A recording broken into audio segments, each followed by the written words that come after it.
portrait, selfie, o kahit pag-roofie.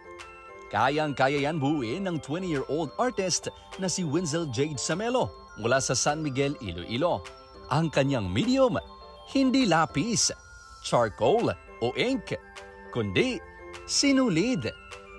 Yan ang kanyang string art o ang pag-aayos ng sinulid hanggang sa makabuo ng disenyo. Nag-interested kung kaya mo kung may potential ni siya klase si art kay kumbaga gamay lang ga obra tapos unique. Mahigit 3,000 loops ng sinulid umano ang kailangan para sa obrang inaabot ng 3 hanggang 5 araw. Ang sekreto raw ng ating bida, bawal maigsi ang PC o pasensya. Ang isang lolo naman sa Davao City, yarn ang gamit sa pagbuo ng makukulay na wallet o bag. Ako lang naghimog handle, ang ako asawa naghimog bag. Dugay po na umanong bag.